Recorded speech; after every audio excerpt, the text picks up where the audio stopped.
Anamika chapter 12.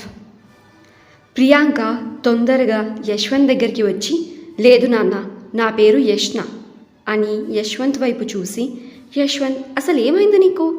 ఎందుకంత కోపం? నువ్వు ఇక్కడ కూర్చో, మనం కూర్చొని మాట్లాడుకుందాం ప్లీజ్ అని అంది. తను ముందుకు వచ్చి యశ్వంత్ చేయి పట్టుకోవాలని అనుకుంది, కానీ యశ్వంత్ ఆమె చేతిని తన నుండి దూరం చేసేశాడు. అయితే నువ్వు విమల్ సార్కి కూడా అబద్ధం చెప్పావా అని కోపంగా అడిగాడు యశ్వంత్. యశ్వంత్, ఎంగేజ్మెంట్కి ముందు ఏంటి ఇదంతా? నువ్వు ఏదైనా చెప్పాలనుకుంటే స్పష్టంగా చెప్పు అని అన్నారు విమల్ గారు. ఈ విషయం మీ కూతుర్నే అడగండి సార్. తను నా భావాలతో మరియు నా ప్రేమతో ఎలా ఆడుకుందో తననే అడగండి అని కోపంగా విరుచుకుపడ్డాడు యశ్వంత్. యశ్వంత్, అసలు ఏం మాట్లాడుతున్నావు? నేను నిన్ను ప్రేమిస్తున్నాను, నేనేమీ తప్పు చెయ్యలేదు అని అంది ప్రియాంక. నేను ప్రేమించిన అమ్మాయిగా నా యష్ణగా మారి నా ఇంటికి వచ్చి ఏ తప్పు చెయ్యలేదని చెబుతున్నావా అని కోపంగా అడిగాడు యశ్వంత్. యశ్వంత్, ఇక్కడ ఏం జరుగుతుందో స్పష్టంగా చెప్పమని నేను నిన్ను అడిగాను. అసలు ఈ యష్ణ ఎవరు అని అడిగారు విమల్ గారు కొంచెం కోపంగా. నేను ప్రేమించిన అమ్మాయి యష్ణ. అతను విమల్ గారికి తను యష్ణని ఎంతలా ప్రేమిస్తున్నాడో, ప్రియాంక అక్కడకు ఫేక్ యష్ణలా ఎలా వచ్చిందో అంతా చెప్పాడు. అంతా విన్నాక విమల్ గారు ప్రియాంకను చాలా ద్వేషంతో చూశారు. సార్, మీ కూతురు చేసింది ఇది. ఓ అమ్మాయి జీవితాన్ని నాశనం చేసినందుకు ప్రయత్నించింది, ప్రేమ పేరుతో మోసం చేసింది. ఇప్పుడు చెప్పండి సార్, మీ కూతురికి ఏ శిక్ష వేయాలి అని అడిగాడు యశ్వంత్. విమల్ గారు ప్రియాంక ముందుకు వచ్చి నిలబడ్డారు. అతను తన్ని, యశ్వంత్ చెప్పేది నిజమా అని సూటిగా చూస్తూ అడిగారు. కాదు నాన్న, తను చెప్పేది అబద్ధం. యశ్వంత్కి పిచ్చి పట్టినట్టుంది. ఈ ఎంగేజ్మెంట్ బ్రేక్ చేసి మనల్ని అవమానించాలి అని అనుకుంటున్నాడు అని అంది ప్రియాంక. ప్రియాంక, నిన్ను చివరిసారిగా అడుగుతున్నాను, యశ్వంత్ చెప్పేది నిజమా అని సూటిగా మళ్ళీ ఇంకొకసారి అడిగారు విమల్ గారు. కాదు నాన్న, ఇది నిజం కాదు. నా పేరు ప్రియాంక కూడా కాదు, నా పేరు యష్ణ. యశ్వంత్, ఆ ఉత్తరాలు రాసింది నేనే అని అంది ప్రియాంక. అవునా? ఆ ఉత్తరాలు నువ్వు రాసి ఉంటే నేను రాసిన ఉత్తరాలు నీ దగ్గర ఉండాలి కదా, చూపించు, నువ్వు నా యష్ణ అని నమ్ముతాను అని అన్నాడు యశ్వంత్. ఇది విని ఆ నకిలీ యష్ణ అంటే ప్రియాంక చాలా భయపడ్డది. ఉత్తరాలా? ఆ ఉత్తరాలు నేను అవి పడేశాను అని తడబడుతూ చెప్పింది. నువ్వు ఇదే సమాధానం ఇస్తావని నాకు తెలుసు. తను విమల్ గారి వైపు చూసి, సార్, మీరు ఎప్పుడైనా మనాలికి వెళ్ళారా? ఎందుకంటే నేను మనాలి చిరునామాకి ఈ ఉత్తరాలు రాశాను. మీ కూతురు మనాలిలో నివసిస్తుందా, లేదా మీ తమ్ముళ్ళు చెల్లెళ్ళు ఎవరైనా ఉన్నారా అని అడిగాడు యశ్వంత్. విమల్ గారికి తన మనసులో ఎక్కడో ఇప్పటికీ ప్రియాంక నిజం చెబుతుందని నమ్మారు. కానీ యశ్వంత్ ప్రశ్నల వల్ల, సాక్ష్యాధారాల వల్ల ఆ నమ్మకం కొద్ది కొద్దిగా తగ్గిపోయింది. మీ మౌనంలోనే నాకు నా సమాధానం దొరికింది సార్ అని అన్నాడు యశ్వంత్. యశ్వంత్, నీకు పిచ్చా? రేపు మన నిశ్చితార్థం. ఈ నాటకాన్ని ఆపేసి వెళ్ళి నిశ్చితార్థానికి సిద్ధమవ్వు. 2 వారాల తర్వాత మన పెళ్ళి ఉంది. ఈ 2 వారాల్లో కూడా నేను దాని గురించి మాట్లాడాలని కానీ వినాలని కానీ అనుకోవట్లేదు. పెళ్ళి తర్వాత మనం దీని గురించి మాట్లాడుకుందాం అని అంది ప్రియాంక. ప్రియాంక వైఖరిని చూసిన విమల్ గారు యశ్వంత్ మాటలను మరింతగా విశ్వసించడం మొదలుపెట్టారు. పెళ్ళా? అది కూడా నిన్న అని అన్నాడు యశ్వంత్.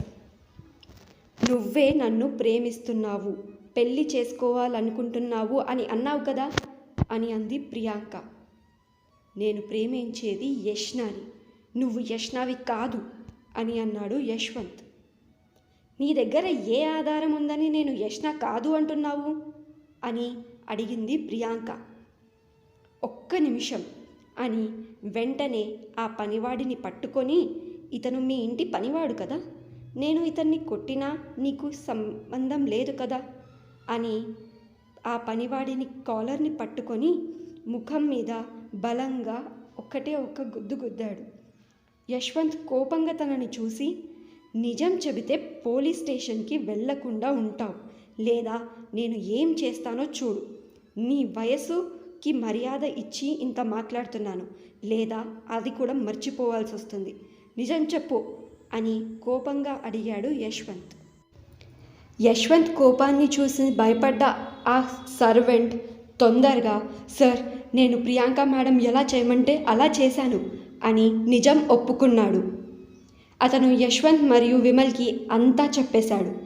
యశ్వంత్ కోపంగా ప్రియాంక వైపు చూస్తూ, ఇప్పుడు దీనికి ఏం సమాధానం చెప్తారు మిస్ ప్రియాంక అని అడిగాడు. అతను ఒక సాధారణమైన సర్వెంట్, అతని మాటలు నమ్ముతావా? నాన్న, ఈ అబ్బాయికి పిచ్చి పట్టినట్టుంది అని అంది ప్రియాంక. సార్, మీ కూతురు ఎన్ని అబద్ధాలు చెప్పిందో, నన్ను ఎలా మోసం చేసిందో నిరూపించడానికి నా దగ్గర మరెన్నో ఆధారాలు ఉన్నాయి. నేను కావాలంటే అందరి ముందు ఈ విషయాలు చెప్పగలను. కానీ మీరంటే నాకు గౌరవం సార్. మీ కూతురి వల్ల మీకు ఎలాంటి నష్టం జరగకూడదని అనుకుంటున్నాను. ఇప్పుడు ఈమెకు ఏం శిక్ష వేస్తారో మీ ఇష్టం అని యశ్వంత్ ప్రియాంక వైపు చూస్తూ, ప్రియాంక, నిన్ను వదిలేశాను అనుకోకు. నన్ను, యష్నాని నువ్వు ఎన్ని రకాలుగా బాధ పెట్టావో ఒక్కొక్క దానికి ప్రతీకారం తీర్చుకుంటాను అని కోపంగా వేలు చూపిస్తూ అన్నాడు యశ్వంత్. యశ్వంత్, నువ్వు నన్ను ఇలా వదిలేయలేవు అని కోపంగా అరిచింది ప్రియాంక ముందుకు వస్తూ. ఏ, నేనెందుకు వెళ్ళలేను? వెళ్ళగలుగుతాను. అంతేకాదు, నేను ఈ నిశ్చితార్థాన్ని, ఈ వివాహాన్ని కూడా రద్దు చేస్తున్నాను అని అన్నాడు యశ్వంత్. ప్రియాంక మొదట కొంచెం భయపడ్డా ఆ తర్వాత కొంచెం గర్వం చూపిస్తూ, రద్దు చేస్తావా? సరే, రద్దు చేయి. కానీ ఆ తర్వాత నువ్వేం చేస్తావు? ఆ యష్నా వద్దకు వెళ్తావా? నువ్వేమనుకుంటున్నావు? ఆమె నీ కోసం ఎదురు చూస్తూ ఉంటుందనుకుంటున్నావా? ఇప్పుడు నీకు అన్నీ తెలిసిపోయాయి కాబట్టి ఇంకో నిజం చెప్తాను, విను. అసలు నీ ఫోన్ బ్లాక్ లిస్ట్ ఎప్పుడైనా చూసుకున్నావా? నీ ఫోన్ ఓపెన్ చేసి బ్లాక్ లిస్ట్లో ఉన్న నంబర్ని చూడు, దానికి చాలా మెసేజెస్ వచ్చి ఉంటాయి అని అంది ప్రియాంక. యశ్వంత్ ఆమె మాటలు మొదట నమ్మలేదు, అసలు పట్టించుకోలేదు. కానీ ఎందుకో తను ఏదో చేసింది అనిపించి వెంటనే తన ఫోన్ తీసి తన బ్లాక్ లిస్ట్ చెక్ చేశాడు. తన ఫోన్లో ఒక నంబర్ బ్లాక్ లిస్ట్ అయ్యి ఉంది. ఆ నంబర్ నుంచి చాలా మెసేజెసే వచ్చాయి. అది ఓపెన్ చేసి ఒక్కొక్కటిగా ఆ మెసేజెస్ చదవడం మొదలుపెట్టాడు. అవన్నీ చదువుతూ యశ్వంత్కి చాలా బాధేసింది. ఇదంతా చూస్తున్న ప్రియాంక, ఏం జరిగింది యశ్వంత్? షాక్ అయ్యావా? ఓ, నువ్వు ఆమెని మోసం చేశావు కదా. అట్లీస్ట్ ఆమె అలానే అనుకుంటుంది. ఇప్పుడు ఆమె నీ ముఖం కూడా చూడాలని అనుకోవడం లేదు. ఒక్కసారి ఆ చివరి మెసేజ్ చదువు అని అంది ప్రియాంక. Good bye Yashwant. ఇప్పుడు నా జీవితంలో యశ్వంత్ జాడ ఉండదు. ఈ నంబర్ నీది కాకపోయినా నాకేమీ తేడా లేదు. నువ్వు కూడా నా ఎదురుగా రావాల్సిన అవసరం కానీ, నాతో మాట్లాడడానికి ప్రయత్నించడం కానీ చెయ్యకు. ఒకవేళ అలా చేస్తే నేనేం చేస్తానో కూడా నాకు తెలియదు. నువ్వు ఎవరినో పెళ్లి చేసుకుంటున్నావని విన్నాను. నీకు ఇంకా ఆ అమ్మాయికి all the best and goodbye, వీడుకోలు అని యష్నా దగ్గర నుంచి వచ్చిన మెసేజ్ ఉంది. అది చూడంగానే యశ్వంత్కి అసలు ఏం చేయాలో అర్థం కాలేదు. తన బాధలో తను మునిగిపోయాడు. నేను తనకి ఫోన్ చేసి మనిద్దరం పెళ్లి చేసుకోబోతున్నామని, ఈ పెళ్ళికి రమ్మని సగౌరవంగా ఆహ్వానించాను. అయితే తనకు పెళ్ళయిందని తను చెప్పింది. ఇప్పుడు నీకు తనకి ఎలాంటి సంబంధం లేదని కూడా చెప్పింది. ఇప్పుడు నువ్వేం చేస్తావు? ఆమెను పెళ్లి చేసుకోమని బలవంతం చేస్తావా? యశ్వంత్, నీ ప్రేమ పోయింది. ఇప్పుడు నేను నీకు ఉన్న ఏకైక చాయిస్, నీకు ఒక మంచి ఆఫర్ ఇస్తున్నాను. నన్ను పెళ్లి చేసుకో. ఈ డబ్బు, ఈ కంపెనీ అన్నీ నీవవుతాయి. అంతే కదా నాన్న అని చివరి మాట విమల్ గారిని చూస్తూ అంది చాలా పొగరుగా ప్రియాంక. మరి ఇప్పుడు యశ్వంత్ ఇంకా విమల్ గారు ఎలా రియాక్ట్ అవుతారు చూద్దాం నెక్స్ట్ అప్డేట్లో.